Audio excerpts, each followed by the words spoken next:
the question I got is the ego, let's call it, is created by the soul, and I'm the soul or consciousness, whatever you call it. If consciousness is my true nature, why am I involved with the ego?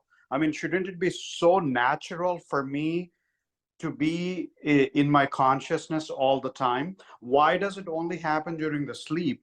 Why am I not on it all the time? And why is there a struggle to get back to it? Because the ego seems to be an entity which wants to self-preserve.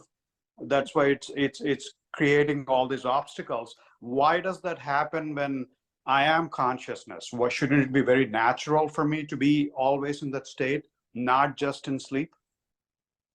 You are always in that state. It is only from the perspective of ego that we seem to have left that state. But even when we rise as ego, we don't cease to be aware I am. So that I am is what we actually are. But when we rise as ego, we conflate that I am with a set of adjuncts. So you say the soul has created ego. I think what you mean by soul there is Swarupa, what we actually are. What we actually are has not created anything. The nature of Swarupa is just being. What we actually are is just pure being, Satchit, pure being awareness. So we as such, we don't create anything. So who has created ego? What has created ego? If you ask Bhagavan that question, Bhagavan will tell you, first you investigate this ego and see whether it's ever been created, whether it exists even now. We seem to be ego only when we're looking at other things. But if we look at ourselves, has anyone ever found ego? If you seek it, it will take a flight, it will disappear, because there's no such thing. So the whole problem is due to avichara, as Bhagavan said, non-investigation.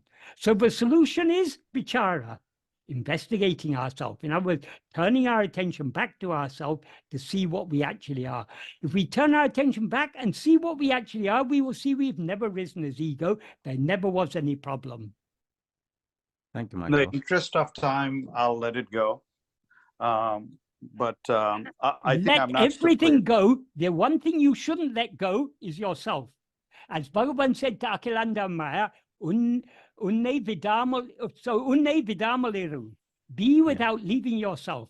So let go of everything else. Do not let go of yourself. Hold on to yourself.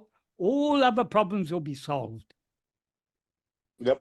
Yeah. The solution is very clear. Thanks, Michael. Yep. And the next when the question. solution is clear, we don't have to worry about the problem. Hold on to the solution. Forget about the problem. Yes.